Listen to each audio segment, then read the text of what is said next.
Good evening. Thank you.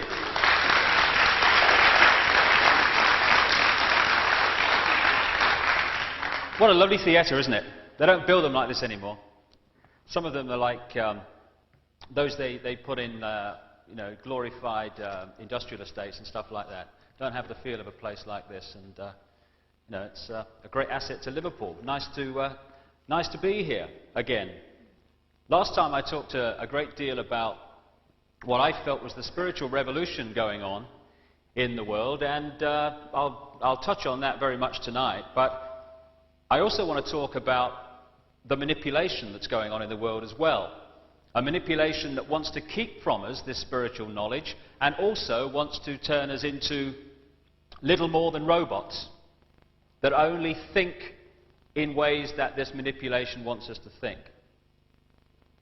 I found it kind of an interesting analogy when you look at some of these contraptions you get in laboratories. You know when the scientists get a mouse and they put the mouse in a glass tube and it walks along the glass tube, and every now and again it gets the option of going left or right down another tube. Now the mouse thinks it's free. It thinks it can make its own decisions on where it's really going. But the parameters set for it are very, very limited. So it is, as I'll talk about this evening, with the human race. We are persuaded that we are free, so we don't rebel. The fact is, we live in a subtle but very powerful global tyranny which we can emerge from. But only A, if we know what's going on, and B, if we're willing to stand up and do something about it. That combination will bring it to an end. Anything but that combination will see it go further along the road to controlling our lives. This evening is going to be kind of many parts. I'm going to talk for, an hour or so in the first half, and then we'll have a little break, and then I'll talk a bit about UFOs and stuff in the second half, and then we'll take some questions. But I want to first of all just touch on some of the things that I've kind of begun to appreciate because of what's happened to me about how easy people accept what they are fed as reality without saying, hold a minute, what do I think about what I'm being told? So many things have been written and said about me in the last 3 to 4 years that are so far from the truth, it beggars belief. And yet all the time, even all these years on, I still walk down the street and some people laugh at me or laugh at me and my children. And I don't mind people doing that, but they're not laughing at me for what I am. They're laughing at this guy who looks a bit like me, has got the same name apparently, that I keep reading about from time to time, but is about as far from me as it's possible to be. That's the person they're laughing at, the image projected out, not the real person, which they don't know. And all in areas of this system, we are being encouraged, that's the mildest word I can use, to conform to certain ways of thinking. For instance, what are exams? Who sets the questions in exams? The status quo does. Who decides what the answers are going to be if we're going to pass those exams? The status quo does. And if we don't give the status quo what it wants to hear, we don't progress within it, which is a very powerful encouragement to give the status quo what it wants to hear and perpetuate the myths into the next generation. It's what's going on in the education system all the time. I remember talking to a physics student at Cambridge University once, and he said, I've heard more sense tonight about physics and the nature of life than I get from my lecturers. He said, but I can't say that in my exam because I'd fail. And another thing that kind of struck home to me when I spoke in America a couple of years ago is how we allow our world and our values and how we judge each other and how we judge others and what we feel guilty about or not guilty about to be decided not by what we think is right, but be decided often by what people sometimes thousands of years ago believed was right. Because we don't, A, ask the question why, which is the most liberating question it's possible to ask, and B, have the courage and confidence to stand up and say, well, I don't think we should be doing this. I don't care how long we've done it. It doesn't make sense to me. I'm going to do it another way. Last time I was in Liverpool, I told the story, but for those who weren't there that night, it's worth repeating, of the lady in the audience when I spoke in Houston in Texas, who came up to me afterwards when I'd been talking about all this, and she said, you know, I've got a story, she said, that sums up what you're saying. She said, when I was first married, she said, I used to cut the corners off the ham before I put it in the pan and put it in the oven, you know. She said, and one day my husband came up to me and said, why do you do that? She said, I don't know, my mother used to do it. What's it matter, you know? So he said, well, why did your mother cut the corners off the ham before she put it in the pan? She said, I don't know, my mother, she just did it. What's it matter? He said, call your mother and ask her why she cut the corners off the ham. So she calls her mother and she said, Mum, you know when I was a girl and you used to cut the corners off the ham, and why did you do that? Her mother said, because my pan was never big enough. And if you kind of look at the world in general from the perspective of that simple tale, you can see that so much that we accept as conventional wisdom is merely existing for the want of the word why and the courage to say, well, I'm going to do it another way. If we don't start to do that, then we are the mouse in the tube, thinking we are free while going on doing as we're told. And that will have great consequences for our children, to say the least. Before I come into the nature of this global effort to control the world, I just want to talk briefly about where I'm coming from and what I term the knowledge that is being kept from us. Because there's loads of myths about me, crikey. I mean, I'm a myth maker extraordinaire. Well, people make them for me. Apparently, I think I'm the Messiah. Well, I wish I was, because it wouldn't have saved me ferry fares when I come from the Isle of Wight, you know. Could walk across the Solent.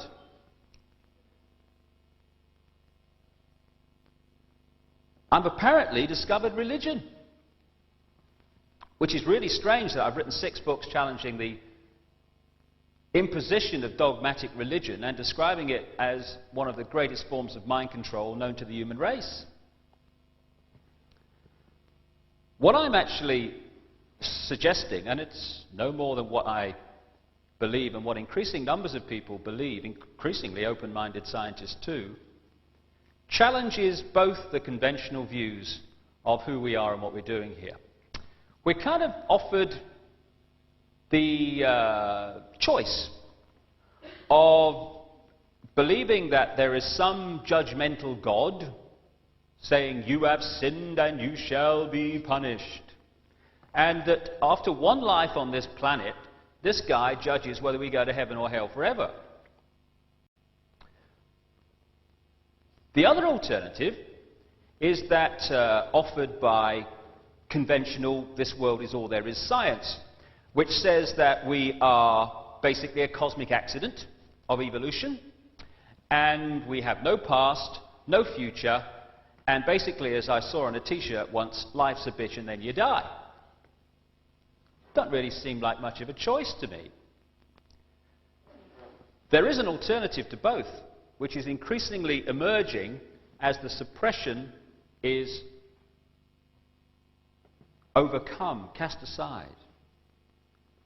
And I'll just briefly sum up what that alternative is.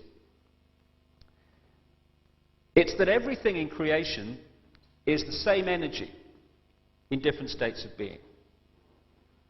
Just as water, clouds and ice are the same substance in different states of being, so everything that exists is the same energy in different states of being. And energy is also consciousness. Some more enlightened, open-minded scientists are now suggesting, and have been for some time, for instance, that it can be shown that water has a memory. Well, water as a memory seems to be, crikey, that's crazy. It's water. How can it have a memory? But it can have a memory if energy is consciousness. Because therefore everything has some kind of memory, some kind of retention of experience, whether it be a wall, water, the sky, ourselves, whatever. So if that is the case, then what we're looking at in this infinite creation is one gigantic mind. And it's this mind, this one consciousness that is everything, expressing itself through different forms, that is the force that has become known as God, or whatever name you'd like to call it. Some people call it the infinite mind, it matters not. This God is not some guy with a beard sitting on a throne handing out punishments for people who don't do as he says, and it's always a he. Have you noticed that? It is the consciousness that is everything. And the way I see it, and increasing numbers of people see it, and indeed have done throughout human history, is that we are aspects of that whole. We, if you like, are like droplets of water in this ocean of consciousness. We're individual to a certain extent, but all together we make up the whole. The question that comes back from that is, if we are eternal beings on the level of the mind, the consciousness, the thinking, feeling us, then where do we go when this life is over? If it's not, as science suggests, one life and then lights out. Kind of has become accepted that when you're talking about life after death, you look up, don't you? I think, heaven's at 30,000 feet or something. But in fact, creation's not kind of made up of chest of drawers levels like that. This one gigantic mind we call creation, God, or whatever name you'd like to choose, is broken up into frequencies, wavelengths, sharing the same space. Just as all the radio stations broadcasting to Liverpool here tonight are sharing the same space that we are all occupying, and they're all sharing the same space that they are occupying, even though we can't see them and they can't see each other, that is the very close, and indeed the very same principle on which creation is broken up into wavelengths of life, wavelengths of consciousness, in other words. So when we see things like the great mystery of ghosts, this misty figure that people see from time to time, from that perspective, it's no longer a great mystery, it is an entity, a consciousness on another wavelength. Just as if you get a radio and you tune it not quite on the station, but just off the station, you get principally the station you're closest to, but you're getting some interference from other stations. So in consciousness terms, visual terms, we are, when we see a ghost, tuning to a certain extent to another frequency, another wavelength, and we're seeing something of it. And the reason that it's not solid in the way it appears to us is because we're not actually right on the dial of that particular wavelength. We're only picking up the very outside of it. So the consciousness, the thinking, feeling, eternal us, is, if you like, very similar to that radio dial. At any point in our evolution, we are tuned to one of creation's infinite number of wavelengths. At the moment, everyone on Earth is tuned to this, what you might call physical wavelength, physical vibration. Therefore, this is our reality. We look around us, and this frequency, this physical frequency, is what we see. But psychic people can see something of other frequencies. Indeed, we're all psychic if we only realized it. And so, again, from this emerging perspective, this other great mystery called near-death experiences is no longer a mystery. Because what's happening in these millions and millions of similar stories that have emerged throughout the world over the past years or so, where people say, when they died, in our clinical terms, they were looking down on their physical body, and they say, it was my mind, it was my emotions, it was me looking down, but I wasn't part of my physical body anymore. And people say, oh, it's a great mystery that. All that's happening is the eternal part of us, the consciousness, the thinking, feeling, us, is withdrawing from the physical form. And that's all that happens on what we call death. And I was kind of interested a few months ago to turn on the news and see a story about near-death experiences. And what the news item was saying was that because resuscitation equipment in the crash areas of hospitals had improved so much in the last 10 to 20 years, more people were being revived from clinical death, and therefore more people were telling these near-death experience stories. So this had kind of intrigued the people involved so much that they'd launched this scientific study to see if they could find out more about what was going on. And one of the things that the news item said they were doing was to put symbols, funny symbols, on the top of the light shades in the crash areas. You get the idea, only seen from above, yeah? And it kind of occurred to me that we'll get final confirmation that consciousness can exist outside the physical body when someone comes back to life and says, hey up doc, you want to see the funny symbol on the top of your light shade? But what kind of intrigued me most about this item was that the scientist at the end said, you know, we could be on the verge of the astonishing discovery that consciousness can exist outside the physical body. And that's astonishing because people have been saying that for thousands and thousands of years. This is not new knowledge we're talking about here. This is re-emerging knowledge, re-emerging understanding after a vast period of suppression. Suppression that is part of control. If you want to control somebody and you want to get them to do what you want them to do, then if you can keep from their understanding the knowledge of who they are and what they're doing here and their infinite potential for love, for creativity, for contribution, that this is merely a short period of experience in our eternal evolution through experience, then you can very much more easily control people. If they have the choice of a judgmental God who will judge us on one life on earth, and of course we know what God wants you to do, then you can get people to do what you want them to do. And also if you can get them to feel this sense of worthlessness, of being nothing more than an accident with no worth and no past and no future, then again you can suppress the spirit and the true potential.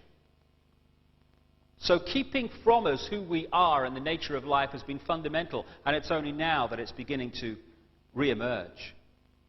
And even conventional, although it's very, very little time since it began to emerge, conventional science is being pressed now to address these explanations because the evidence that's coming to light more and more is making that impossible to ignore. I turned on the television again to hear the end of a series of lectures from the Royal Society a few months ago. And the scientist at the end was projecting forward where science was being led by evidence that was now coming to light. And he said, we seem to be being pushed into the area that suggests that all is the same energy. Something else that has been said for thousands of years. But because these explanations have been unable to find a place in the mainstream media, billions continue to fear death, to be frightened of some eternal damnation when all that happens is that we're reborn onto another frequency.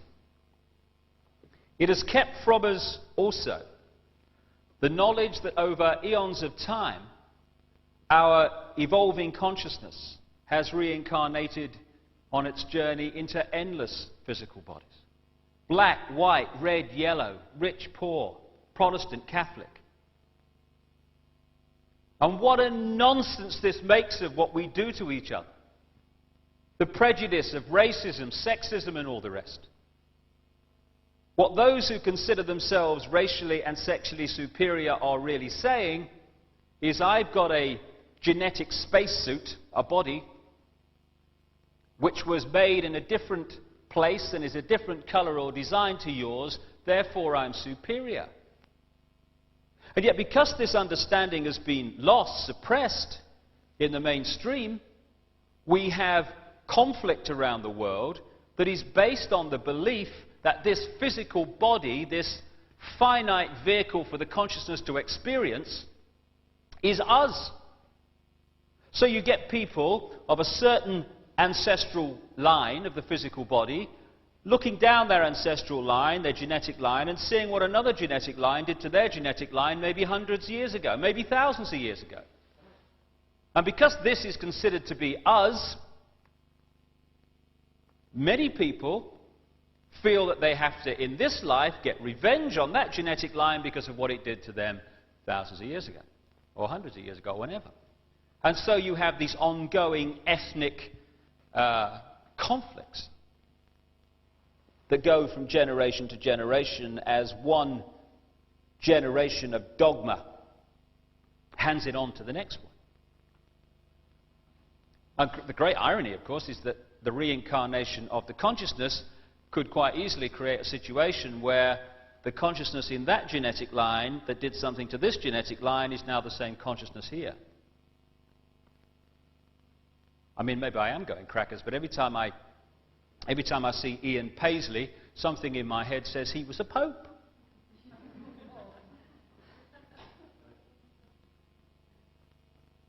From this wider perspective, so much of what we do to each other must have the rest of creation shaking their heads in disbelief. The fact is that someone born in the United States is not more special than someone born in Mexico. Someone born in London is not more special than someone born in Liverpool. Someone who is white is not more special than someone who is black. They're just vehicles for the consciousness to experience. If you go down to the seashore and you pick up a droplet of water in your hand, how can anyone say that that droplet is any more or less special than all the other billions and trillions of droplets you see in the ocean before you?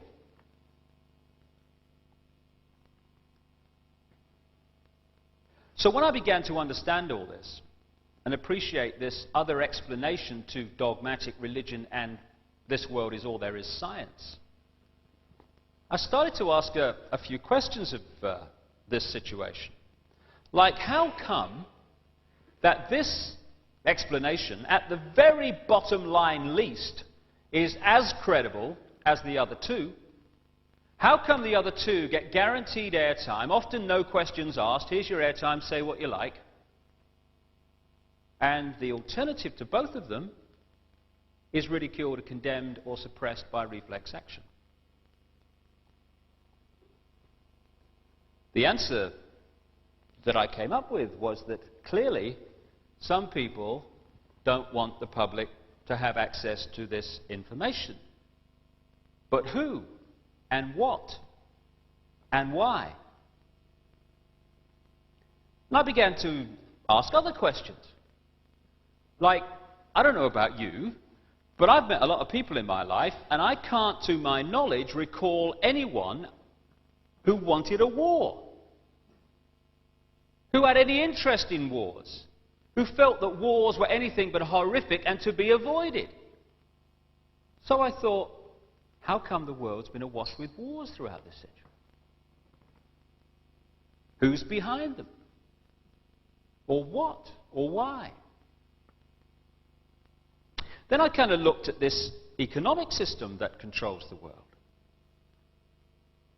An economic system that is so sane that the more successful it is in its own terms, the quicker it destroys the planet. It's the perfect environmental and human assassin. It insists every year that we take more from the earth even quicker, turn it into even more things, sell even more things, consume even more things, throw away even more things, to worship the real God of the modern world, economic growth. It insists that every year 20% of the people of the world consume 80% of the resources, while leaving the other 80% to get by on the other 20%. Crazy. Of course it is. But that's the economic system, take, make and throw away, that controls your life and mine. And that of 6 billion people nearly. So I thought, what's behind this self-destruction? Or who and why? I started to look at some of the other conventional wisdom that we pass on from generation to generation as the only way of doing things in this world. The wisdom that says, even though the economic system that I've just described is dismantling this planet, you ask a politician of any party anywhere in the world, what do we do to get out of this environmental situation? And they will say we must have more growth to raise the money to spend on the environment. If I said to you the way to put out a fire is to pour more petrol on it, you'd say he's out of his mind. But that's what the politicians are saying when they say about more growth to sort out the environment.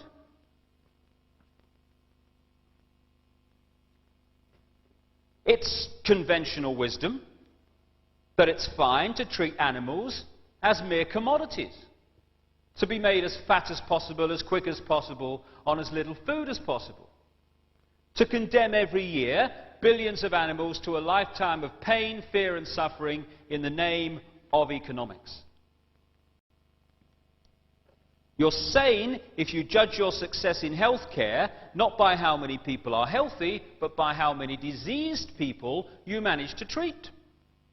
We're treating more patients than ever before. Why? Why are so many people ill? It's conventional wisdom that rising house prices are a sign of economic success when thousands are homeless because they can't afford them. You're sane, finally, if you think it's fine to support a system that is so successful that every year it turns out more suicide, alcoholism, drug taking, homelessness, pain, stress, fear and suffering in all its forms. We'd be in real trouble if this system wasn't working, wouldn't we? That is sanity, apparently. But it's the ultimate insanity. So who's behind it? Or what and why? I began to realize, too, that against the background of this utter self-destruction, on this same planet is stunning wisdom. And I began to see also that there is a great difference between cleverness and wisdom. They're not the same thing. This system is very clever, but it isn't very wise, and it's the lack of wisdom that is the problem. And I began to see that what we call wisdom is often not found in this state-of-the-art letters after their name system. It's actually found in the native peoples that this system would see as backward. Piece of Native American wisdom, what have become known as American Indians. When you have cut down the last tree and poisoned the last river, you will know that you cannot eat money. That's wisdom. And there's another piece of very famous American Indian wisdom. In 1854, the American government made an offer for Indian land. And under the system that I've been talking about and the attitudes and the values that are indoctrinated into us, what should have happened is this chief should have said, right, well, I'm on a winner here because it's a seller's market. I never put it on the market, therefore I'm in the driving seat. So what I'll do is duck and weave, and I'll crack on. I don't want to sell, get them to push up the price, and at the moment that I think they're going to pull out, I'll put out my hand and say, you've convinced me. And people will think, oh, what a great businessman he is, that chief. Fantastic. Be something in the city, he will. But there's another value system on this planet also. A value system that said this in terms of this chief. How can you buy or sell the sky? We do not own the freshness of the air or the sparkle on the water. How then can you buy them from us? Every part of the earth is sacred to my people, holy in their memory and experience. We know the white man does not understand our ways. He's a stranger who comes in the night and takes from the land whatever he needs. The earth is not his friend, but his enemy. And when he's conquered it, he moves on. He kidnaps the earth from his children. His appetite will devour the earth and leave behind a desert. If the beasts were gone, we would die from a great loneliness of the spirit. For whatever befalls the earth, befalls the children of the earth.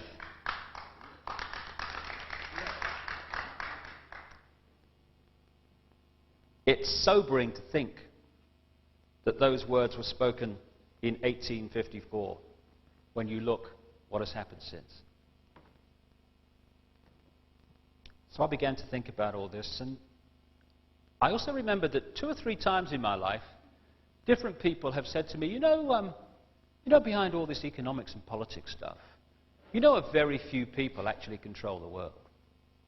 And it kind of takes you aback when you first hear it, because you think there's 6 billion people in this world. How can that be? But I started to look into what was behind this madness. And like so many things in my life over the last 4 years, a certain sequence unfolded.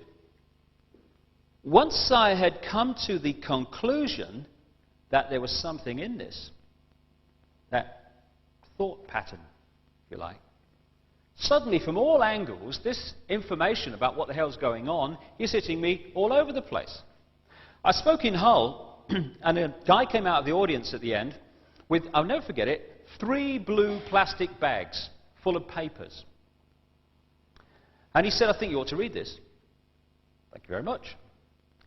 I got it home and I read it, and it was unpublished material. It was photocopied parts of books and what have you. And I began to understand the nature of the conspiracy that's been going on. And since that point, so much information has come my way from so many different sources, and I've been staggered to realize just how many people outside the public arena have been investigating this for a long time. And what I found most compelling is that some of them come from my direction, the way I see creation. Some come from Christianity. Some come from nowhere. Some have come into it by saying what's wrong with the economic system and who controls it. Some have come in from science by being involved in science and knowing that there is a lot of scientific knowledge that they know about that isn't being made public. And everyone's kind of converged in this same area of common agreement of what is going on. And that's what I'm going to concentrate on this evening, that area of common agreement.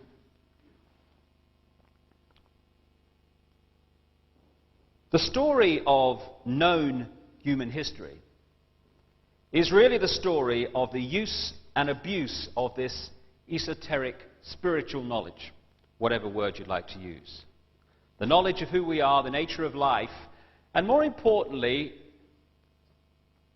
the knowledge of how to program a consciousness, get it to think your way, and how to harness these energies of creation that are all around us for positive or negative reasons. Because knowledge is just that, knowledge. Knowledge is not positive or negative, it's neutral. It's how you use it that's negative or positive. I mean, you can have the knowledge of how to make an atomic bomb, but you don't have to build one and drop it on Japan. So this knowledge was passed on, this advanced knowledge, through the levels of initiation in the ancient mystery schools of Babylon and Egypt and so on. And over a period of time, it entered the secret society network, the global secret society network that's emerged over a long, long period of time. And it's at this high level, this highest level of this level of initiation within these secret organizations, that the knowledge of what's going on is held. Now, secrecy doesn't have to be sinister, just as esoteric knowledge is not sinister. It's just knowledge.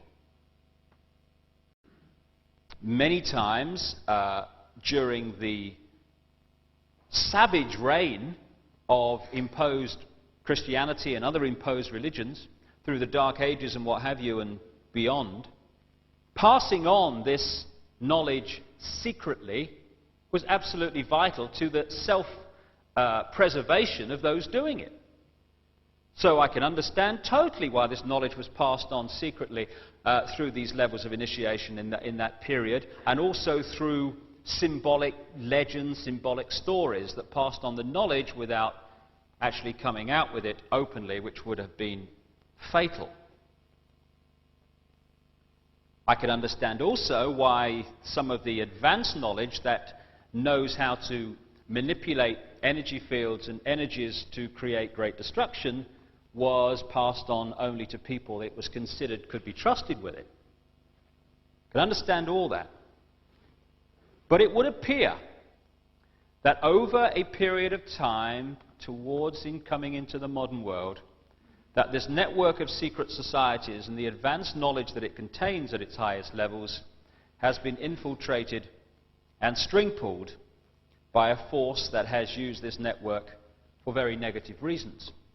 In short, to control the human race without the human race knowing it's being controlled. It's used this secrecy to manipulate and keep from the people the knowledge that we have every right to know. Within this knowledge, this esoteric knowledge and how these energies work, for instance, is the knowledge that exists today and has done for some time of how to create technology that harnesses the Earth's natural energy field and turns it into usable warmth and power. The idea that we have to take fossil fuels from this planet and turn them into pollution to survive is utterly ludicrous. The alternative already exists, and it's really funny, you know, how many people who've come up with this alternative have actually ended up in prison. I know two for a start, one of them's still there.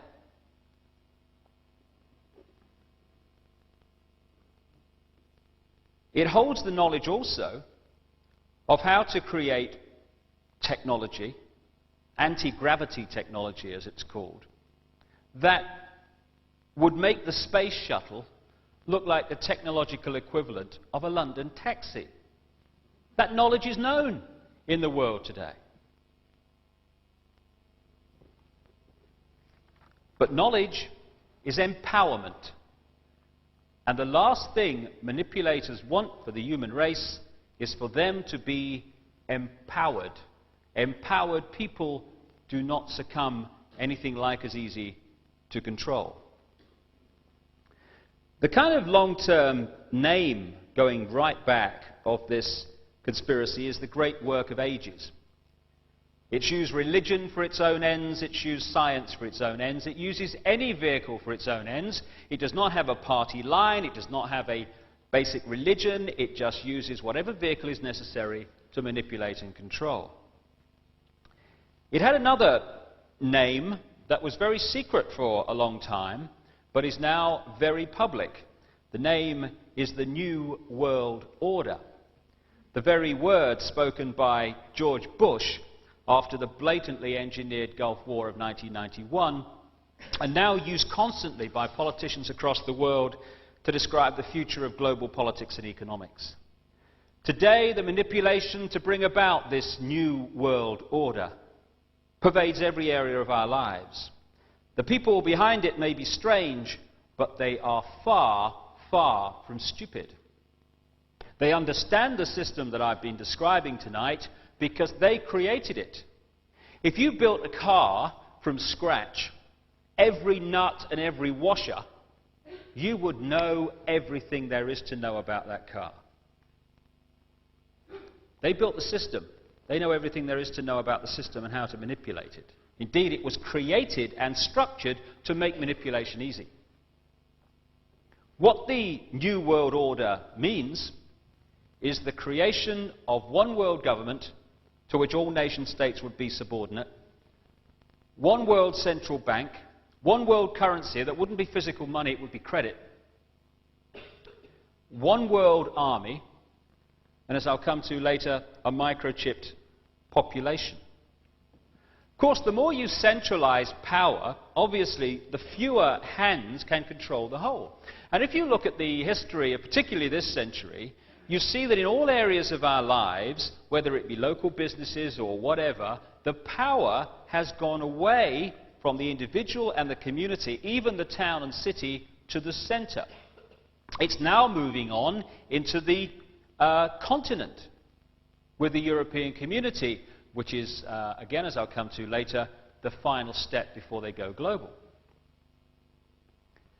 And you'd have seen also that when you challenge this centralization, this rationalization as it's called, then you get the old reply that, oh, well, you've got to live in the real world, mate, this is progress.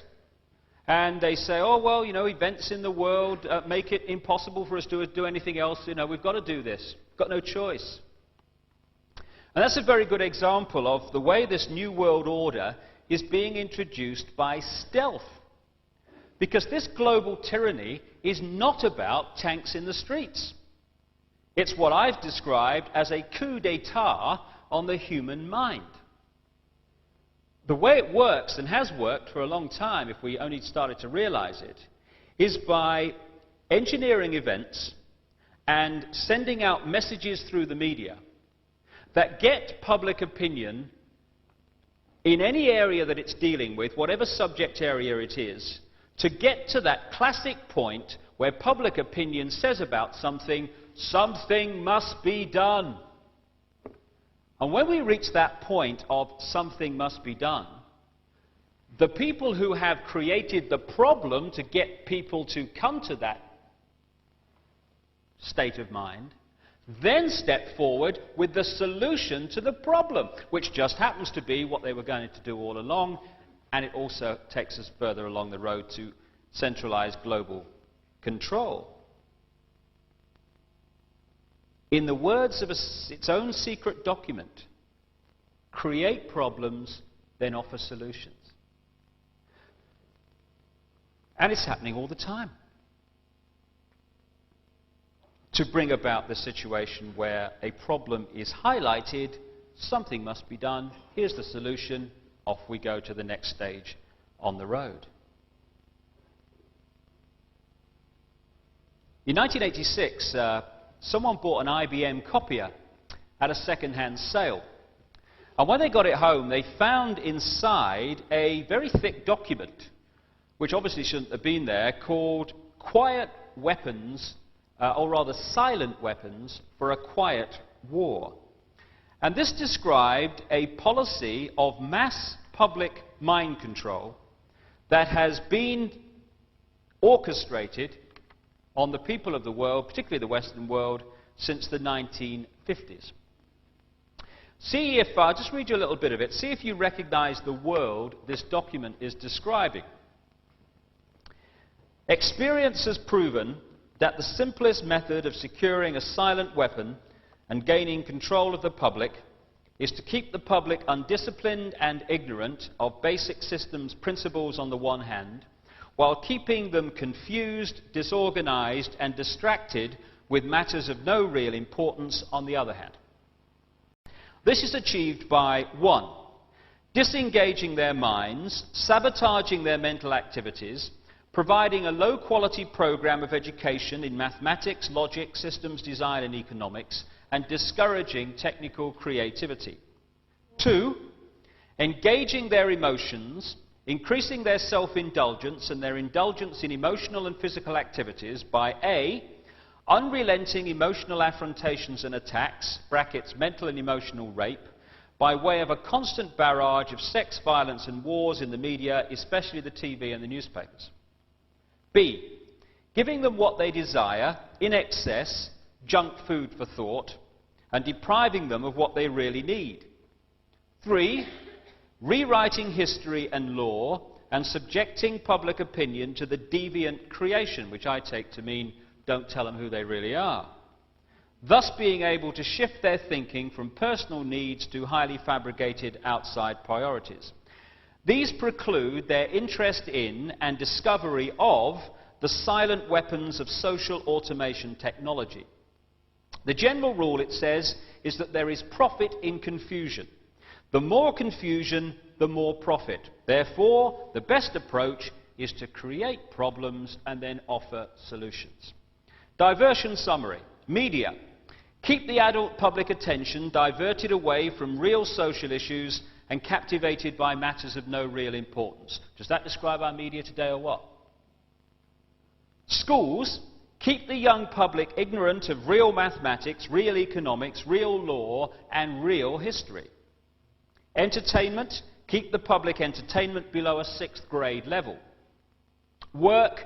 Keep the public busy, busy, busy, with no time to think, back on the farm with the other animals.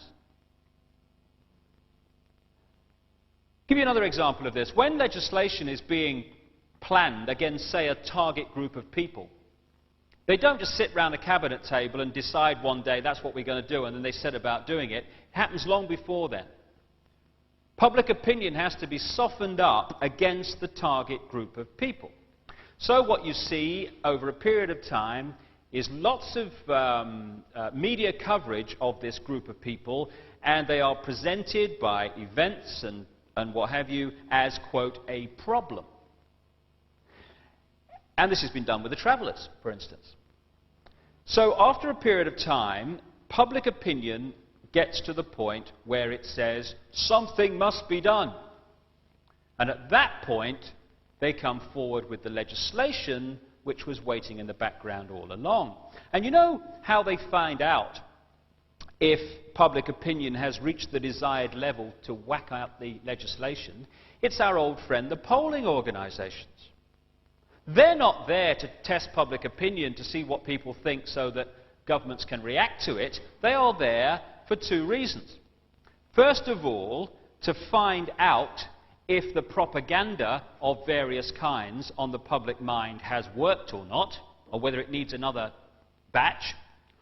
And secondly, to create a situation where public opinion, in quotation marks, is highlighted in certain areas. Because we do have this, unfortunately, and lots of people like to think that they think like everyone else. So if you suggest that 60% or 70% of the people think this, very soon 70% of the people will think that. And the people who go along in the streets with the boards and ask the questions, they haven't got a clue what they're being used for. They're just doing their job, asking questions that are listed and so on. Because as I'll come to in a second, the vast majority of people who are playing a part in creating this global tyranny haven't got a clue what they're part of. Wouldn't work if they had. All this and the New World Order plan in general is being coordinated through this global network of secret societies, which I and many other researchers call the Brotherhood. And at the top of this pyramid of manipulation is a group, an elite, who really pull the strings, which researchers know as the Illuminati, which is like Latin, as I understand it, for the illuminated ones. It's a name that goes back thousands of years. And if you think about it, every structure in our world, from a small business to a secret society, is based on a pyramid. A pyramid situation in which those at the top of the pyramid, say the top of a business, they know the whole agenda of that business, exactly where it's going, and what the whole game plan of that business is. The further you come down the levels, if you like, within that business, the less those people know about the big picture. They only know about their part in it. And this is how the secret societies work. On the lower levels of initiation, for instance, in the Freemasons, they haven't got a clue what the whole organization is being used for and infiltrated to achieve by those at the higher level. They only know their part in it. I mean, organizations like the CIA and other intelligence agencies, they work on something called compartmentalization, which is exactly the same. Those at the top of the agency know what the game plan is and what is the direction that they wish to go. Those lower down in the agency only know their part in it. And many people within this situation, they genuinely believe that what they're doing is good for the world. But they don't know what they're doing or how what they're doing fits in with what they're doing, fits in with what they're doing, and other people who also don't know the big game plan. And when you fit the bits together, then you see it's anything but positive.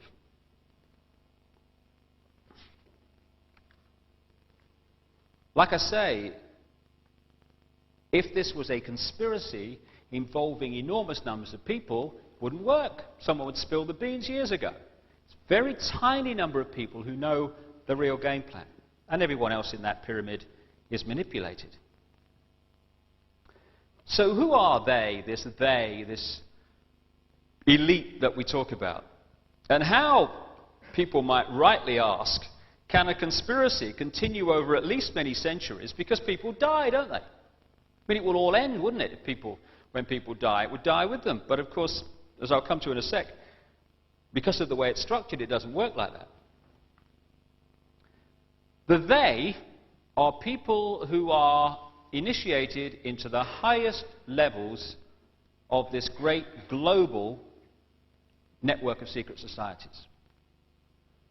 Because at the top of the network is this elite that turns, in effect, all those different, apparently different secret societies into one gigantic organization.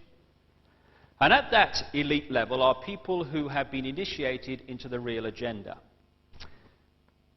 So during their lifetimes, they continue the string pulling to push the world further along the road to this global centralization known as the New World Order. But at the same time, they're looking down this pyramid of initiation levels for others who they consider of the right attitude and of the right ability to also be initiated into the real agenda. And when that happens, they get the knowledge and then they take it on when the first people die. So in this way, while the they, in terms of personnel, people, names, change with the generations, the agenda they're working to goes on basically the same. They also tend to come from certain families, Rothschilds, Rockefellers, and many others in America, which helps this continuity through the generations. The key to this brotherhood manipulation is the control of money, or funny money, to be more accurate. What I call funny money is this staggeringly ludicrous situation in which you can deposit, say, £1,000 in a bank, and it can lend £10,000 on the back of that. Money that doesn't actually exist, it's a conjuring trick. Indeed, some stuff that I've been looking at this week, there are banks in America who are into lending $26,000 for every $1,000 that's deposited. And all that conjured money is numbers on a computer screen. And in this way, governments of the world, like the United States and individuals, have over a period of time reached a situation where they are drowning, and the world is drowning, in a tidal wave of debt for money that doesn't really exist. And here's the ruse, here's the trick for the banks. If you don't pay back the interest on money that doesn't actually exist and has been conjured out of nothing, then they can come and take wealth from you that does exist, like your house, your car, your property. And there's another little thing I was looking at the other day. When money is created for a loan in this way, say a loan of £20,000, the bank creates £20,000. But you're not paying back £20,000. You're paying back £20,000 plus all the interest. But the money created is only the capital, the £20,000. So over the period of paying back that loan, the interest has to come from wealth already in existence. And as the generations pass, more and more wealth, as a result, is being sucked out of the pool of the world into the coffers of a very few massively wealthy, breathtakingly, words wouldn't describe it, wealthy banks and bankers. The manipulation is it's almost funny if it wasn't so tragic.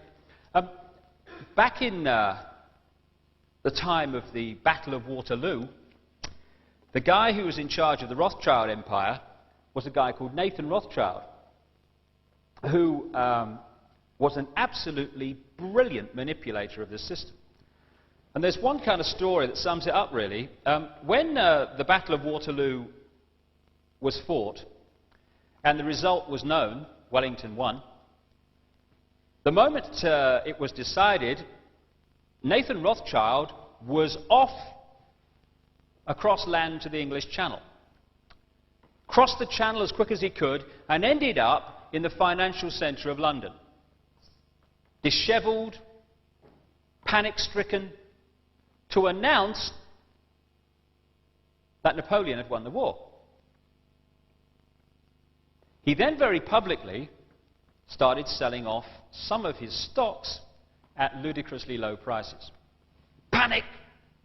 Everyone else starts selling off stocks at ludicrously low prices. Secretly, Nathan's buying them all up.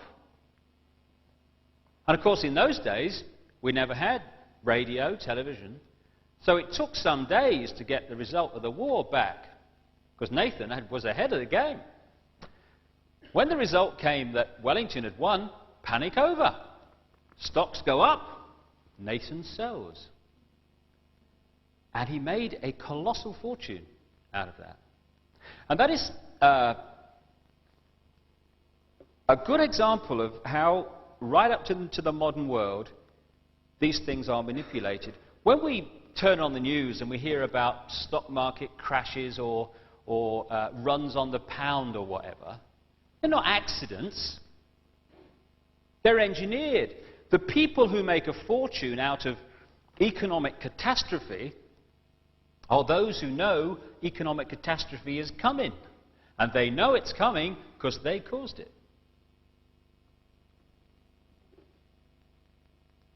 I'll give you another quick example of how this situation works. Back at the start of this century, the Illuminati wanted control of the American economy, which they very much have now. They wanted to create something called the Federal Reserve System, which is, to this day, a cartel of private banks that lend money to the American government at interest of which is paid by the taxpayers of America. So while people are homeless and hungry in America, income tax is being spent on paying interest on money that doesn't exist to private banks. Great work if you can get it. And they kind of brought this about by, back in 1910, the bankers met at a place called Jekyll Island. And they wrote this Federal Reserve Bill, exactly what they wanted to happen. But they had a little bit of a problem in the sense that by this time the American people, particularly the farmers and such like, were up to here with the behaviour of the banks who by now were controlling America. So what did the bankers do? When the bill which they had written was made public and proposed, the bankers who had written it vehemently, publicly opposed it. And so the people who were fed up with the behaviour of the banks, they looked at that situation and they thought, well, crikey, if they're agin it, we'll have it. And the Federal Reserve Bill was passed. It gave the banks and the Illuminati total control over the American economy, and the public had been persuaded that it was a very good idea because it did the opposite. This is why we have to get wise to this manipulation, because black is white and white is black, and for the best of intentions, we can help this plan if we don't know what's going on and become wise to it. The other thing, which is kind of relevant right to the present day really, the other thing they did in that early part of that century, at the time the Federal Reserve Bill was passed, was they wanted to introduce the federal income tax bill in America. Now, to do that, they had to get a revision amendment to the American Constitution, the so-called 16th Amendment. Now, to do that, they needed 36 states to agree. They got 2. Now, in a democracy that we're supposed to live in, it would have been thrown in the bin. States won't have it, can't pass it. But, of course, we're not in a democracy. All that happened was that the Secretary of State, a guy called Philander Knox, went to Congress and announced that it had all been agreed. And everyone just accepted it. And so federal income tax became law, although it wasn't law, because it had never been passed. And in 1985, there was a businessman in America who'd sussed all this, and he wouldn't pay his income tax. And they came and took his car. And when they took his car, or whatever it was, probably, I think it was his car, he took him to court. And he won. And Nexus magazine, which is a magazine centred on Australia, but now available in this country and more and more countries around the world, which is dedicated to exposing what's going on, they published a copy of a letter from the head of the Inland Revenue Service in America. That's the equivalent of our Inland Revenue. It's called the Internal Revenue Service in America. And the Internal Revenue Service is a private company which collects federal income tax in America. And the Commissioner for the Internal Revenue, in a memo to all his district directors dated April the 4th, 1985, says that this court case has taken place. The fact that the legislation was never ratified, and he says the effect of this is such that every tax paid into the Treasury since 1913 is due and refundable to every citizen and business in the United States. I think they ought to pay it back, I reckon. But the interesting thing further on is advise each of your managers that they are not to discuss this situation with anyone. There will be no written communications, and you are to destroy this memorandum. So even though the powers that be are very well aware that to take people's property or to force them to pay income tax is illegal, the vast majority of people in America still think it's the law because no one's telling them. The more you kind of get into this, the more you kind of realize it's almost impossible to exaggerate the scale of the deception. As the Robots Rebellion documents, the Illuminati over the centuries and into this one have used this manipulative power and knowledge to create booms and busts to suit their ambitions. They were behind the so-called People's Revolutions in France, in Russia and elsewhere. It's been documented how American bankers were paying Lenin and Trotsky through bank accounts in Sweden so that the revolution would happen. They engineered and then funded both sides in the 2 world wars. They engineered the wars in Vietnam, the Gulf and endless others, and they created the Cold War with the Soviet Union, when at the Illuminati level, America and Soviet Union were the same side. Like I say, these guys are not stupid, far from it, but they are strange. Some of the initiation ceremonies are quite bizarre and kind of take you aback when you see some of the people that have been involved in them and the places of power that they then get into. For instance, in America, there's a secret society called the Skull and Bones Society, which is based on Harvard and Yale universities, and it's a very sinister organization. And President Bush is a member of this secret society, as are many people within the places of power throughout America. And to be initiated into this secret society, you have to lie naked on your back in a coffin while a ribbon is tied in a strategic place, and you shout out details of your sexual experiences. Now, there may be some people that think that might be a lot of fun, but the question is this: is that the mentality that should be President of the United States and head of the CIA? And more important than that, when people get involved in these secret societies, part of the initiation is to pledge your total loyalty to that society. So, for instance, when President Bush is President of the United States, as he was, his first allegiance is not to the people who elected him, but to the secret society to which he's pledged his entire being. And when you look into the background, you see that that was certainly the case. Indeed, he would not have become president, and neither will anyone else, including President Clinton, unless the Illuminati wanted it, because they control, through money as much as anything, but also through the media, which they also control, who becomes Democratic and Republican presidential candidate. You can't become a member of the people who run for being presidential candidate within your own party in America unless you have vast sums of money behind you. To run for president, the figures enter dreamland. And if you don't suit those with the money, you don't run for president. Not in a way that you've got a chance of winning anyway. And if you think that there are still some people in America who actually believe that the American people decide who the president will be, it's very quaint, but unfortunately it's no longer true. And should a president or prime minister become an obstacle to these brotherhood ambitions, then they're removed, either through assassination or far more often by creating events and activating the media to undermine the person involved, so that they're either thrown out by the electorate or, in the case of Margaret Thatcher, for instance, by their own side. It's interesting to note that in the history of America, there have been 2 presidents who have started the process of ending the situation where the government lends money from the private banks and pays interest on it, and replacing that situation with the government printing its own money interest-free.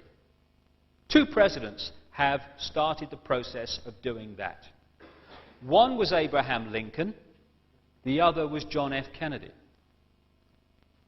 They also have something else in common, of course. I also make the case in the Robots Rebellion for Robert Kennedy, Martin Luther King, and John Lennon being murdered by the same force. Through this century, the Illuminati have created front organizations, so-called think tanks for the real agenda of what is going on.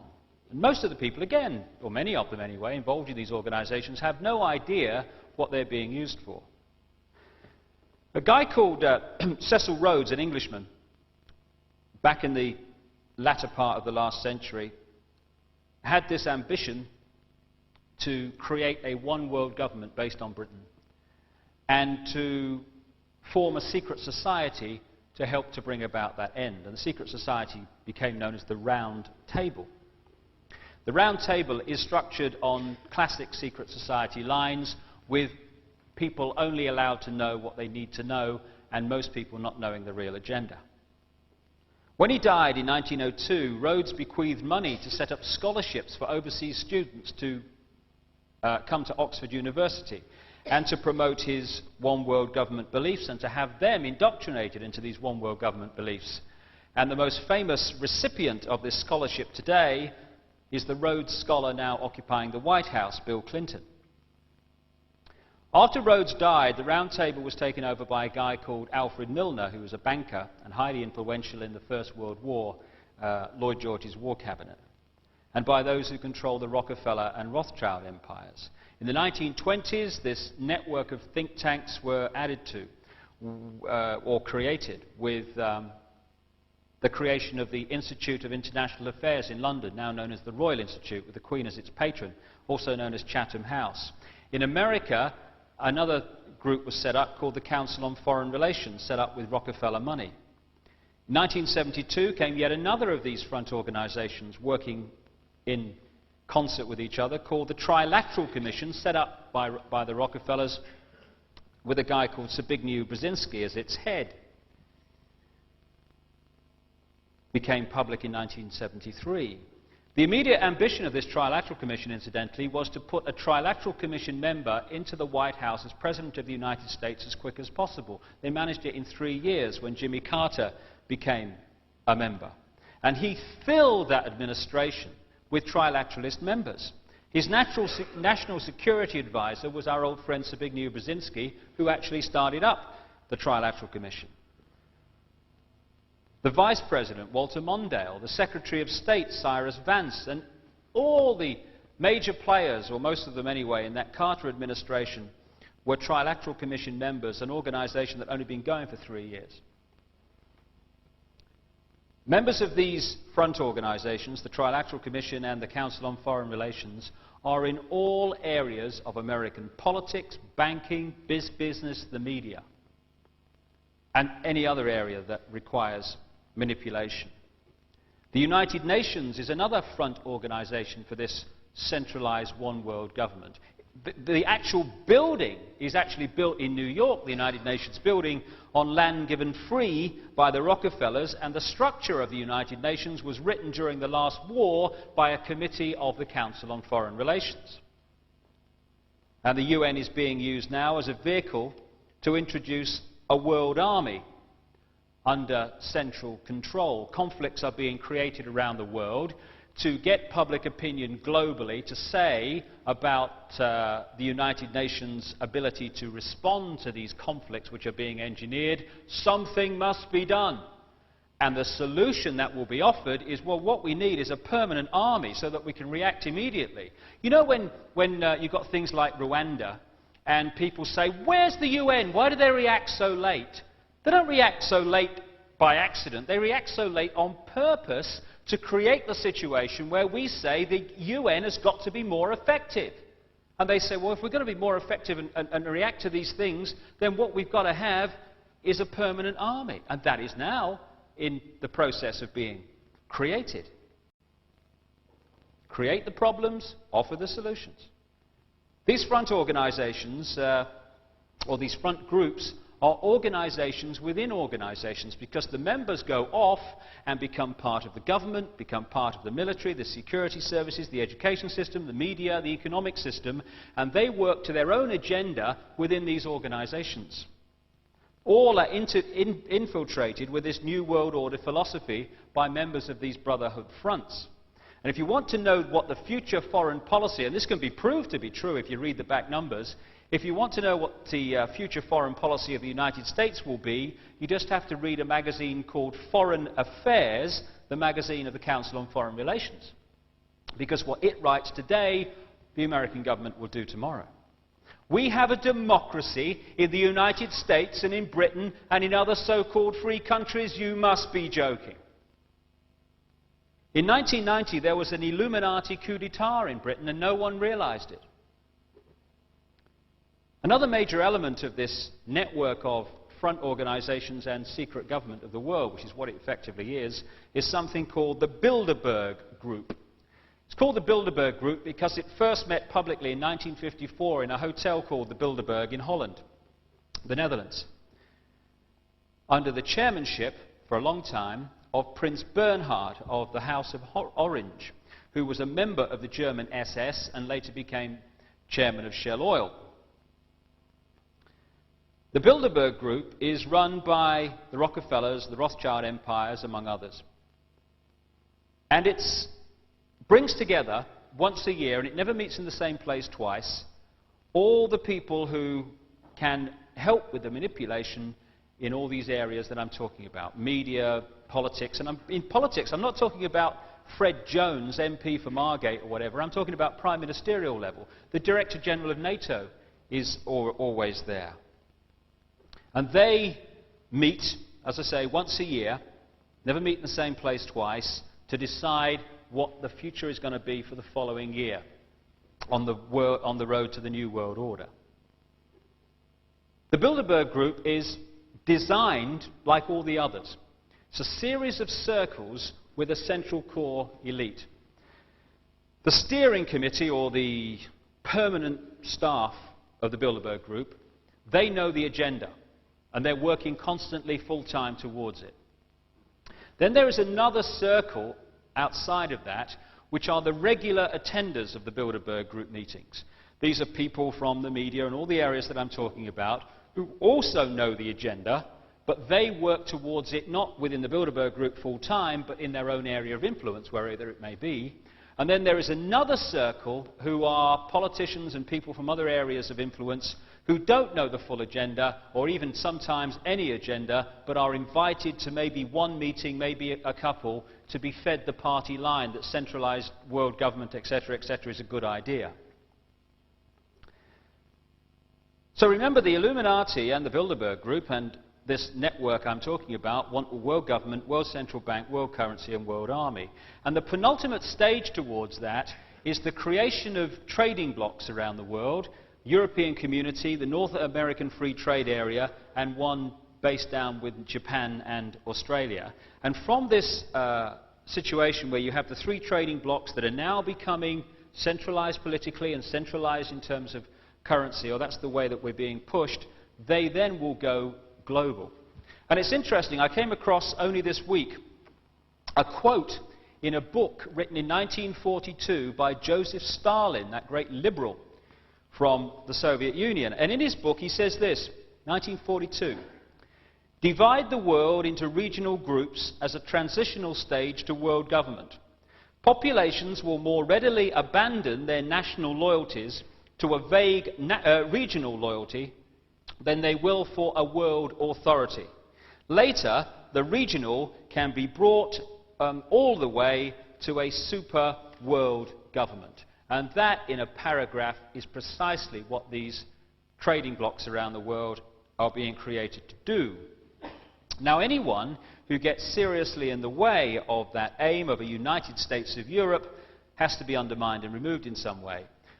And in May 1989, an investigative newspaper in America called Spotlight, that had investigated this for a long time, reported that it had managed to establish that at the Bilderberg Group meeting on Latoja Island off Spain in that same month, May 1989, it was decided that Margaret Thatcher would be removed as Prime Minister of Britain because of, quote, "her refusal to yield British sovereignty to the European superstate that is to emerge after 1992.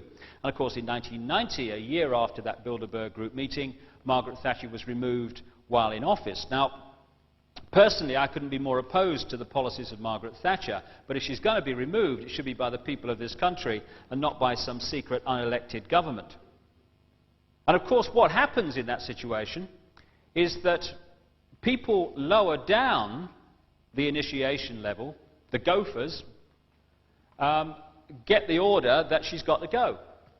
And when we talk here about the Conservative Party leader in this country changing, or whether he's going to stay or she's going to stay, along comes this phrase, "it will be decided by the men in grey suits." Well, the men in grey suits are largely just Illuminati gophers. Now, what happens is these men in grey suits don't go around the tea rooms of the House of Commons saying to Conservative MPs, "the Bilderberg Group's decided she's got to go, you know," and they say, "all right, and we'll vote for that." They go around and they do it in a much more subtle fashion. They'll get someone who's got a small majority, for instance, and they'll say, you know, if she stays, you've got no chance, mate. And they'll say to ministers, you know, you better enjoy it while you can, because you're not going to be a minister after the next election. And then they get the media, which they also control, to start undermining the target figure through stories in the papers and what have you. And in the end, a momentum is built up that is unstoppable. And in the end, that person goes in whatever form it may be. In terms of Margaret Thatcher, she was voted out by her own side. Finding out what's going on within these Bilderberg group meetings is very difficult for obvious reasons. But Lord Carrington, the former British Cabinet Minister and Secretary-General of NATO, became its chairman in 1991, and he's also a president of the Royal Institute of International Affairs, Chatham House, another part of his network. And a name that keeps coming up again and again, no matter who you talk to and what the researcher is, and almost what subject area they're researching, is Henry Kissinger, the former Secretary of State in America. He's got a full house. He's a member of the Bilderberg Group, the Trilateral Commission, the Council on Foreign Relations. Never gets home, you know.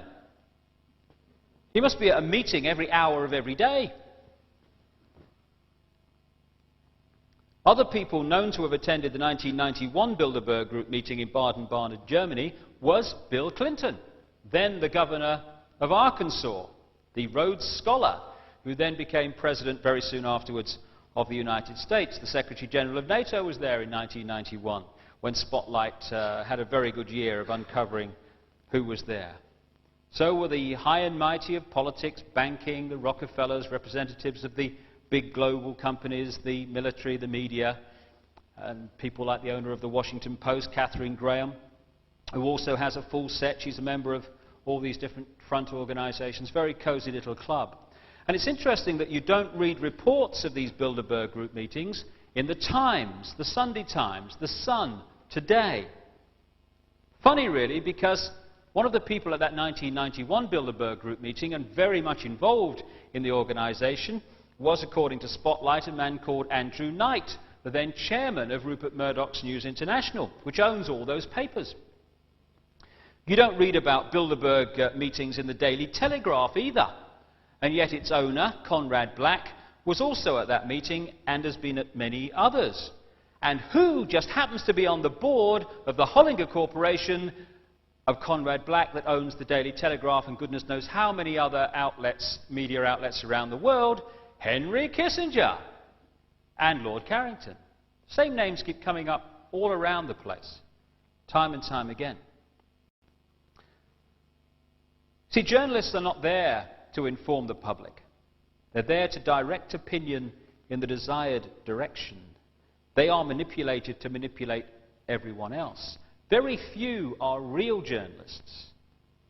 They are little more than copy typists for the manipulators, turning round news of engineered events to push the public on. And most of them don't know they're doing it. Some of the more intelligent ones know they're doing it, but can't see a way out of the structure they're stuck with.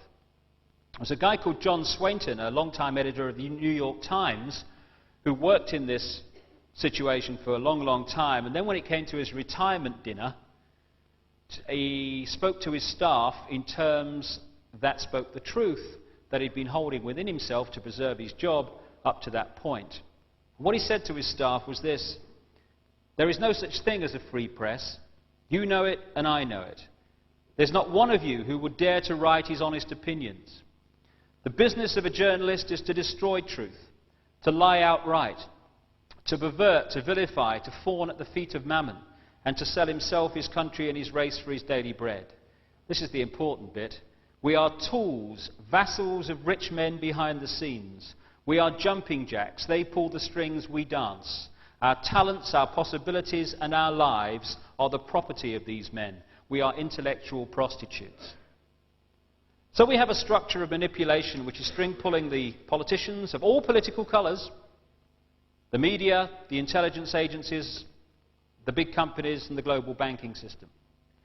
And the plan now is to create so much conflict around the world, so much chaos, including a massive global collapse which they'll engineer someone else to be blamed for, that we'll have a situation where we'll have a massive problem which has to find a solution. And the solution will be centralized government, centralized bank, centralized currency, which won't be physical money, but which will be credit, and centralized army. One group of people which this conspiracy must suppress if it's to succeed in the next generation is the young. And there is today a war on the young and anyone remotely different from the programmed, off-the-peg norm.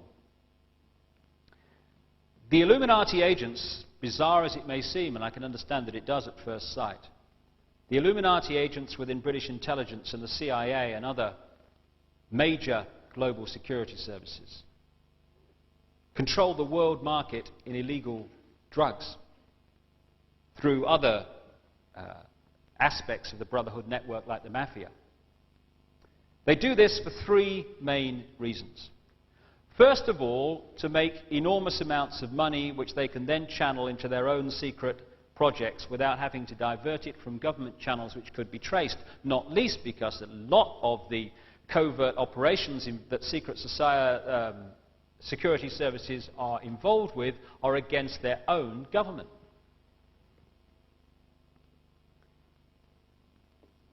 It's interesting that I've read a lot of evidence and a lot of suggestions from various researchers that the BCCI bank, the Bank of Credit and Commerce International, which crashed, of course, amid a quote, scandal, was actually being used as a front by intelligence agencies to launder drug money and to also launder illegal arms sales money.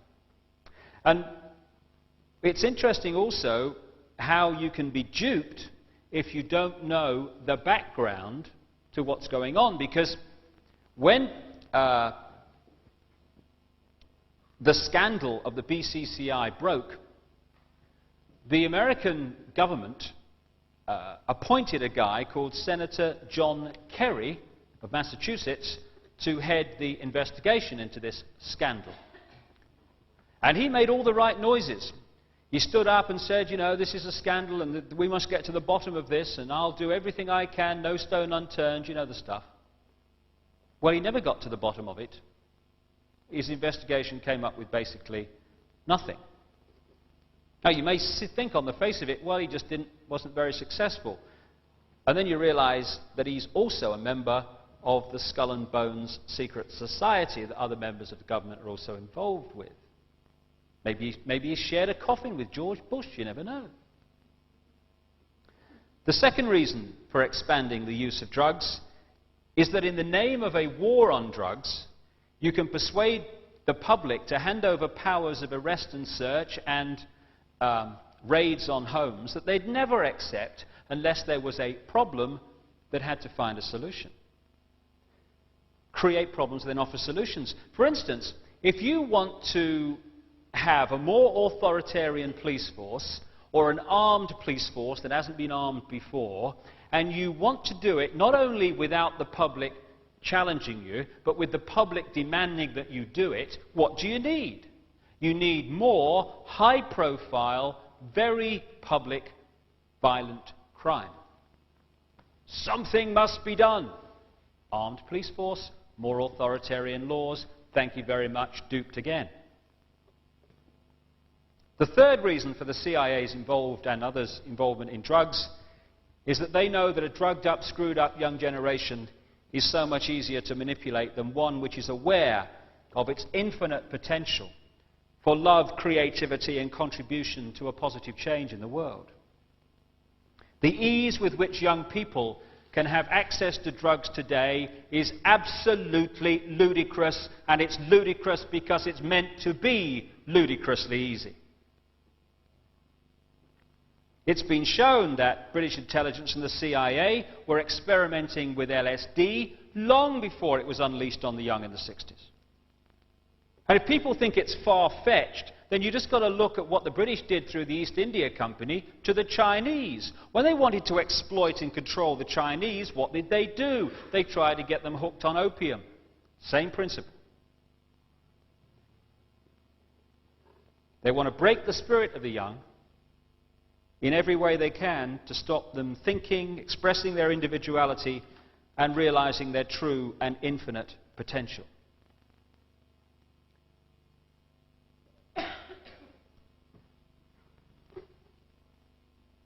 Mentioned earlier that one other aspect of this New World Order conspiracy is the desire for a microchipped population. A population that would be effectively linked to a computer. Now, this is takes two forms. First of all, there is the money side. You know, we're talking now about having credit cards and identity cards and everything like that. And the push is all to getting rid of physical money and having credit cards and credit alone as the form of currency. Now that's great, you would think, some would think. And what the next stage after the credit card is the barcode on the person. The guy at IBM, I understand, that invented the barcoding for tins of beans in the supermarket, has also invented one that goes just under the skin.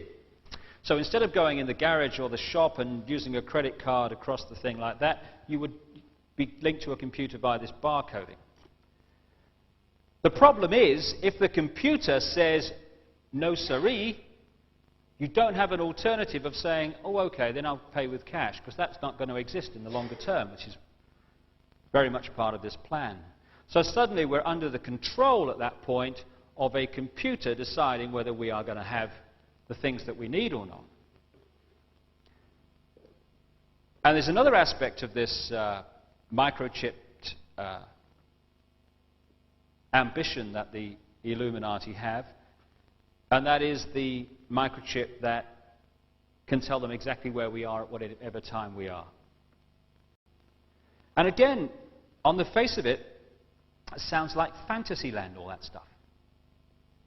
And I wrote in the Robots Rebellion about this, and someone read the manuscript and said, oh, that's far-fetched. Because what I was saying was, there is a plan to bounce public opinion into accepting babies being microchipped at birth in the same process their way to be microchipped. Because, I mean, you're talking about that long just to put one under the skin.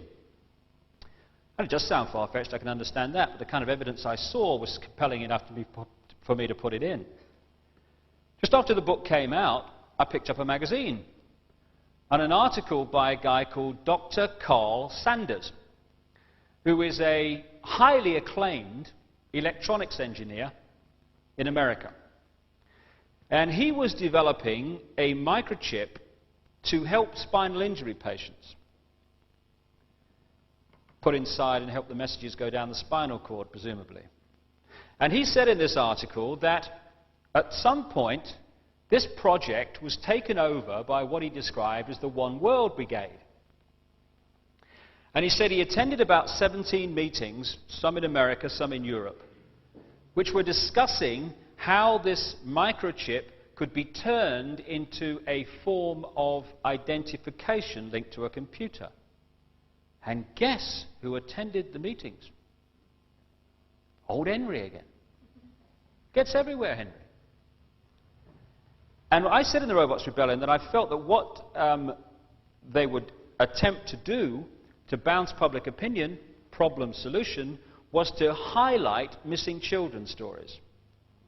And therefore get something must be done. Actually, we've got the technology now, you know. You've only got to put a little microchip, they won't know it's there, and then we'll know exactly where they are. And so we'll never lose your child again. Oh, great, we'll have some of that. And there I sat reading this article from this guy, Carl Sanders, and what does he say in it? He said that in these meetings it was discussed how to get the public to accept them. And what did they say they were going to propose to do? To make the public aware of missing children.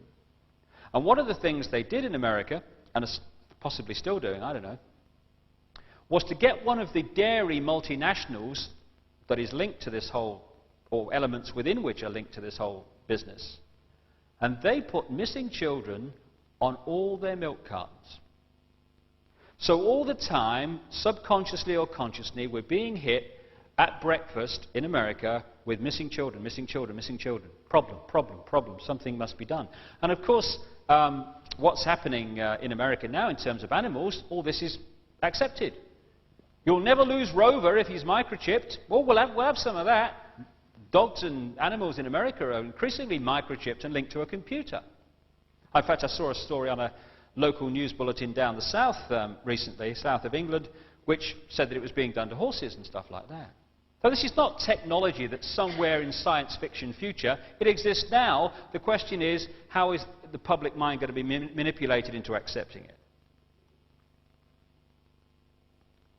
So what I've set out so far tonight, at the very least, surely needs and deserves to be seriously addressed and investigated. And we need to get streetwise to what's going on. And you would think, given the massive amount of documented evidence there is just outside the public arena, that those parties and groups who use the term for themselves radicals would be shouting this stuff from the rooftops, organizing protests galore, but largely they're nowhere to be seen. And I've been stunned at how many people who believe themselves to be radicals, to have sussed the system, are being duped like everyone else, more so in many cases. Far from exposing this conspiracy that is moving on to endanger the future of our children, those who are trying to do that are being condemned by some of them. See, this is an important point, because to the Brotherhood game plan, the robot radicals are just as important as the robot right. The idea, and it's worked magnificently, was to create right across society phony wars. Wars between right and between left, between Labour and Conservative, between Republicans and Democrats, between bosses and workers. And all the time, there we are fighting each other. Oh, it's the Tories. No, it's the Socialists. No, it's the bosses. No, it's the unions. And over here are the manipulators going, thank you very much, I'll have some of that. Divide and rule is the bottom line. And so these phony wars are dividing and ruling. And we never look behind us and see who's pulling the strings of everybody. What the manipulators do is play one black and white, rigid, dogmatic belief system against another rigid, dogmatic belief system, and create conflict as a result. That's what largely the Cold War was about. What the Cold War was about was creating this black and white belief system against another black and white belief system on a global scale. Divide and rule. So war was replaced in terms of control by fear of war. Same thing. The only fundamental difference between black and white right and black and white left are the words used to describe their particular black and white belief system. Because unless we leave the black and white alone and start looking at the shades of grey where the truth always lies, then we'll go on being duped and will deserve to be so. And yet, since the Robots Rebellion came out a couple of months ago, while so many people who wouldn't describe themselves as radicals have kind of opened their minds to all this and started to say, hey, what are we going to do about it? So many who are considered to be radicals have done nothing but have a go. Apparently, I read in one newspaper, I am anti-Semitic. I wouldn't know how to be racist if I took a correspondence course. The whole idea is ludicrous that we can judge anyone by their physical body, for all the reasons I've talked about tonight. Bizarre. This charge from the political equivalent of disgusted Tunbridge Wells comes from quoting extracts from the so-called Protocols of the Elders of Zion in the Robots' Rebellion. It matters not to a robot radical that in the book I say that to blame the protocols on Jewish people is quite wrong, and that no one has suffered more in this century than some Jewish people from the very manipulation I'm exposing or seeking to expose tonight and in the book. It matters not to the robot radical that I actually renamed the protocols the Illuminati protocols to get away from the fact that they're blamed on the Jewish people. It matters not because there are no shades of grey in the manipulated mind of the robot radical, just as there are no shades of grey in the manipulated mind of the robot right. These protocols that came to light in the 1800s tell the story of the manipulation of the 20th century, the very manipulation that is being documented all over the world today. They outline the game plan of the 20th century in the most extraordinary way in documents that were written before the 20th century had even begun. And if we are not adult enough to divorce the two issues of what the protocols contain and who has been quite wrongly blamed for them, then we are going to be a manipulator's dream. Because it's the subtle shades of grey where we'll find the reality of what's going on. And even then, it's not easy. We are at the time in human evolution when we need to grow up spiritually and awaken to our true and infinite potential for love, for creativity, and forgiveness of all that has gone before in this tapestry of pain and pleasure that we call life on earth. I've talked for many years, sometimes to the sound of laughter, though increasingly less so, that we are in a period of enormous change. That over the period between now and maybe 2020, 2030, we will see change that from the perspective of today will beggar belief. The more I've kind of investigated it, the more I've read other people's opinions and other people's research, the more I've, in my own mind anyway, come to appreciate the nature of this change, which you can take or leave because it's only a view. I've kind of read stuff and talked to people about an explanation that feels compellingly good to me. And that is that there is a great circle of energy within this galaxy, which is centered on a cluster of stars known as the Pleiades. And this ring of energy is a bit like, if you think about the rings of Saturn, similar to that, only it's not physical. It is highly charged, massively powerful energy. And goes way out from that cluster of stars. Because everything in creation, and certainly everything in this solar system and beyond, is in orbit. Like if you look at the inside of an atom, it's a series of things in orbit. You take on to the next stage, you've got a planet going round in orbit round the sun. The solar system is in orbit. Everything is in orbit, moving around a central point. And it's been worked out by a number of people. Indeed, there's been a whole book now produced about it, that this solar system passes through this ring of highly charged energy once every 10 to 12,000 years. Goes through one side, through the center, through the other side, round, and 12,000 years later, or whatever, the process goes on and on. Which is kind of interesting because it's projected that we are now entering this process of going through this highly charged energy again.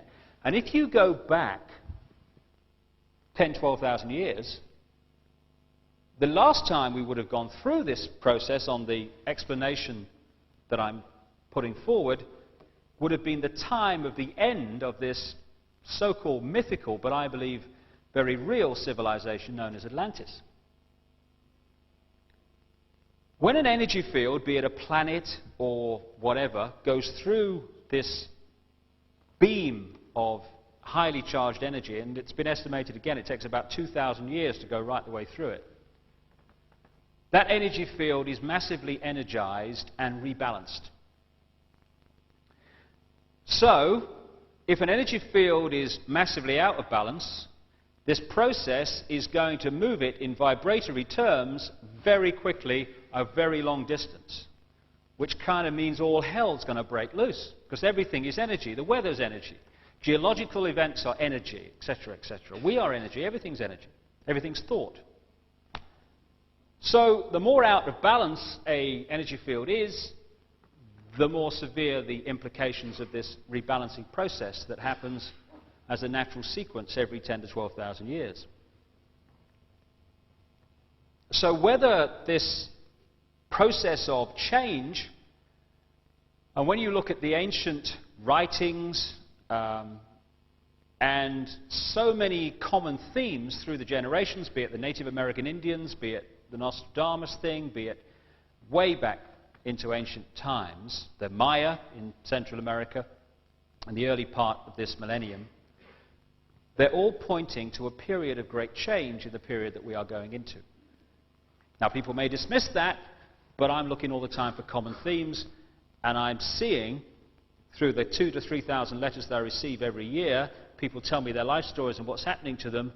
I am seeing people of all different walks of life suddenly going through great change at this time of thinking, of perception, of everything. Something is changing that is very different to what we've been used to.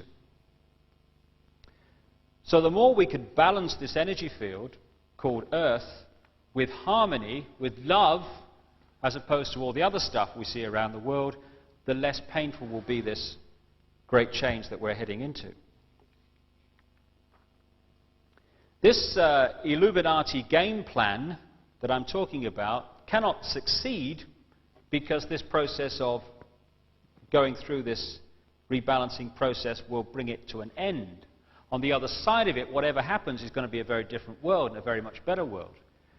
The reason it's very important to highlight what's going on and to do something about it is because a lot of people, a lot of genuine people, are going to be led up the garden path to do things that they really ought to not be doing because they don't know what the game plan is. And also, the whole basis of the manipulation is to divide us and is to get us to judge each other, to hate each other, to envy each other, to compete with each other, and therefore create the very opposite thought patterns, energies that are necessary at this time.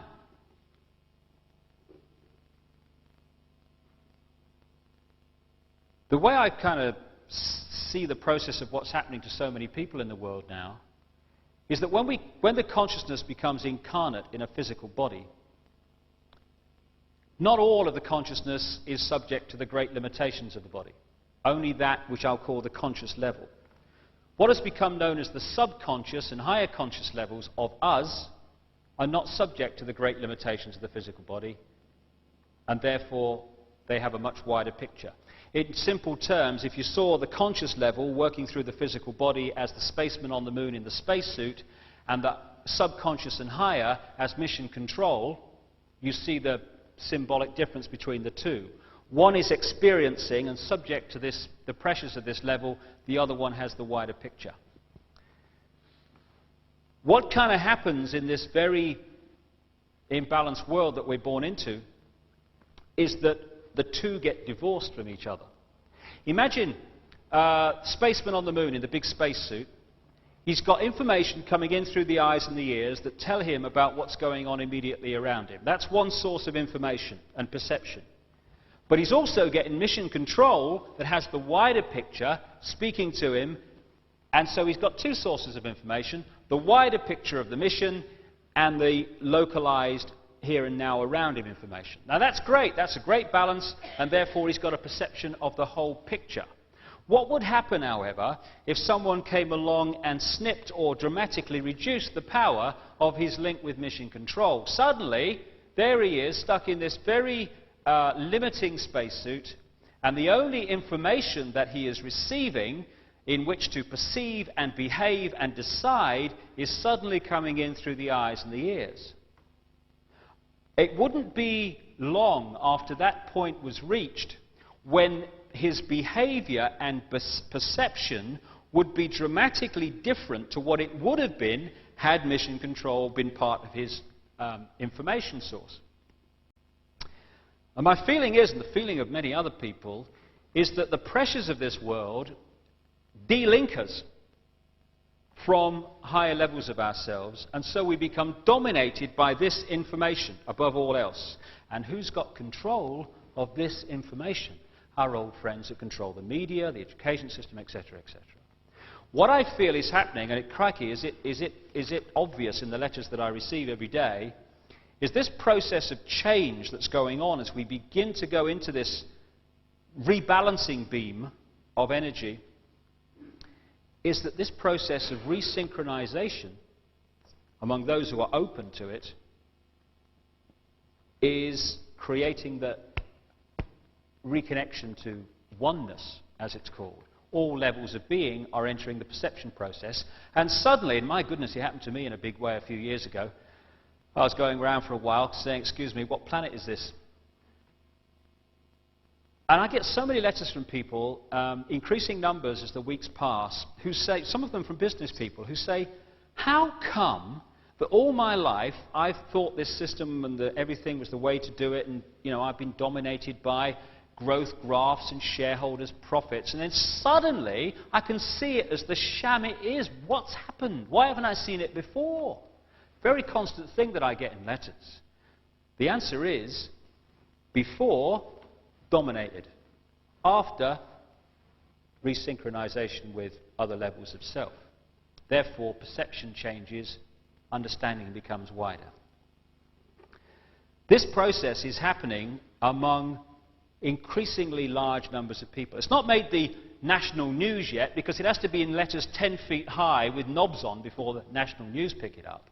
But it's growing and growing and growing outside the public arena all the time, and there'll be many people in this audience who will have gone through it or are going through this process of reawakening and reevaluating our lives and our place in the world. And this resynchronization and this realization of the questions that need to be asked creates a freedom. Certainly has within me. I couldn't recommend it more. It's a freedom from caring less what people think about you, do about you, as long as you can justify what you're doing to yourself. It's a freedom that, to echo Martin Luther King, allows you to say that we are free at last, we've found the ultimate freedom. The freedom to think for ourselves and to live what we believe is right and not have someone else impose their belief system upon us.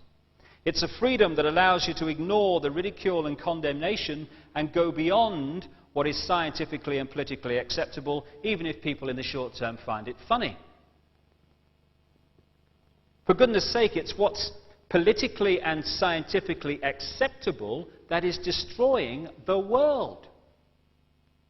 This freedom from thought control and behavior control through fear allows you to set agendas and not wait for agendas to become acceptable.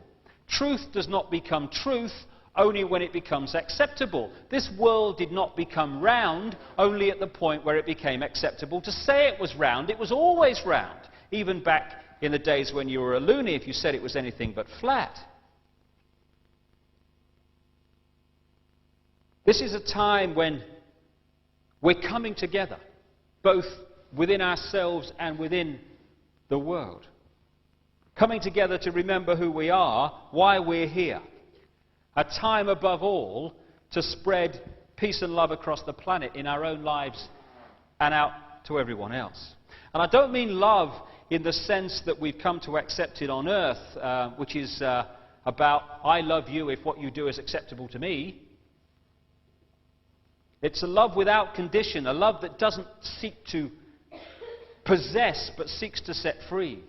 It's the kind of love we have for our children. We don't always like what they do or say. We may quite rightly say so, but we love them just the same. And when I kind of try to expose what's going on in the world, as so many other people are doing, I don't seek to expose the behavior of the manipulators to condemn them as people. They're victims too, controlled by some highly imbalanced consciousness that's working through them. We need to meet this manipulation with unwavering determination. Yes, but not with hatred and aggression to them as people, which just creates twice the hatred and twice the aggression, which is what we're trying to remove from the world. They may think they're in control, but they're not. They're just vehicles of a battle being played out on the levels of consciousness that's just reflecting itself in this physical world. We all have a big decision to make in the world today.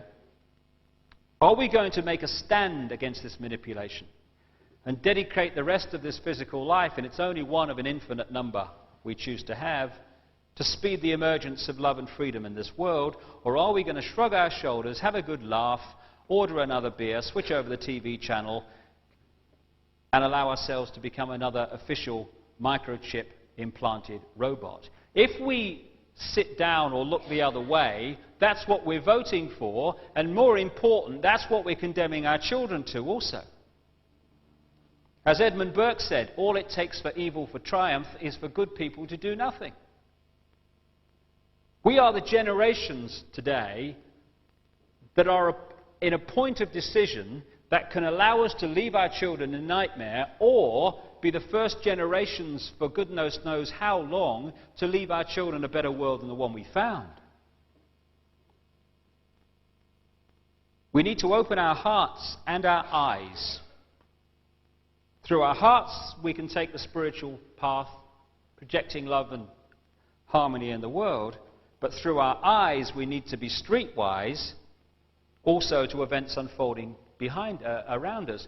If we fuse the streetwise and the spiritual, then it will become an unstoppable tidal wave of change. A change that will reveal the truth about humanity, that we are not evil, we are not stupid, but we can appear to be both sometimes if we fall for the manipulation. And that's a very good point, a positive point that comes out of all this.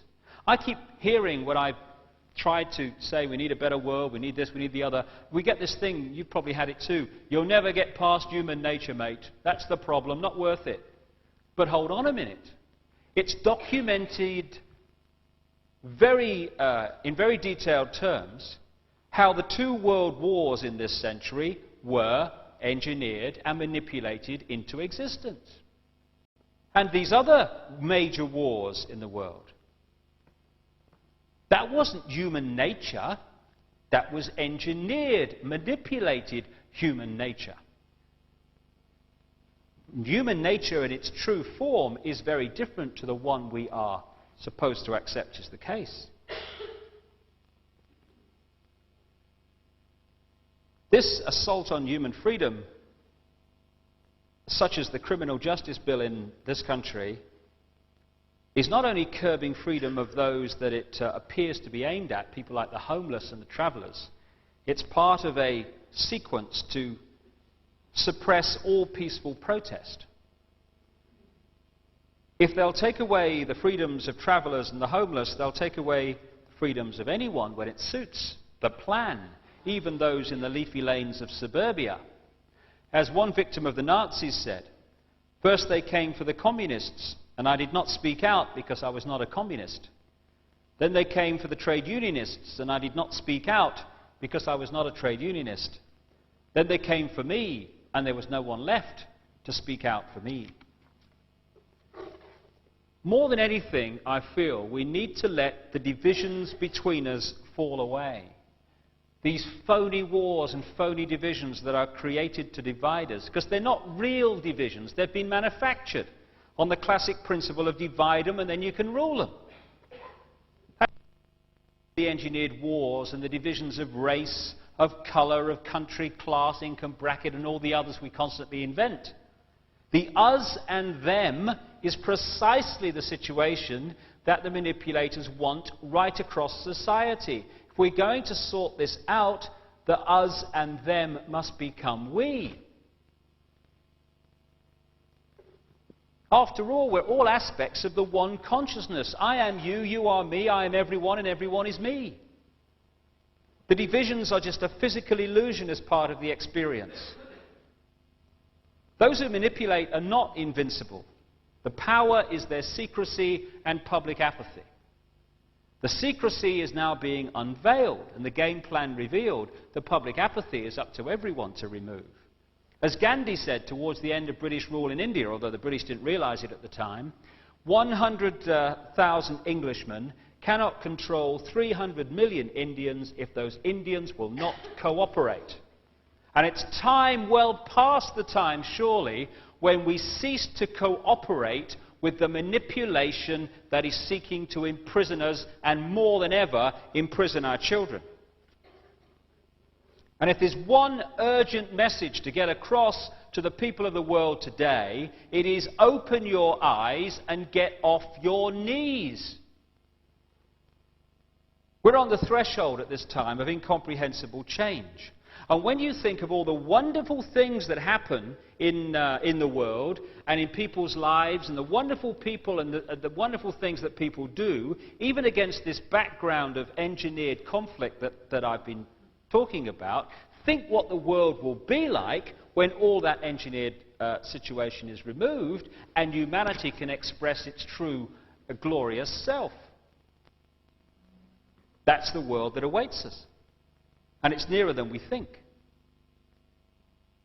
The truth is that humanity is overflowing with love and creativity which it is desperate to express. And in the words of a song by a very enlightened group of young people called East 17, don't you worry because it's all right.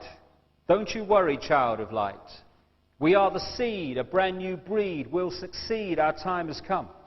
We are the new. These words are true. Let the light of love shine through. We shall love the earth and we shall love each other. We shall love those who hate us and we shall love those who love us. We shall not choose between them because all are one and one are all. And that's the truth that's re-emerging in the consciousness of increasing numbers of people on this planet today. We're here to change the world. People are beginning to remember that's why we are here. We chose to come and the time has come to do it. To quote a song from the 60s which summed up this time of great change on the planet and the decisions facing us. There's been a change in the wind and a split in the road. You can do what is right or you can do what you are told. And the prize of the victory will belong to the bold. These are the days of decision. For me, these are the days like never before to be bold. And if I could sum it up in a few words, it is think freedom, live freedom, and we shall be free. Thank you very much.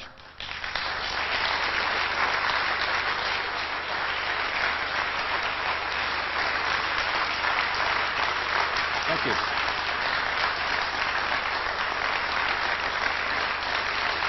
Thank you.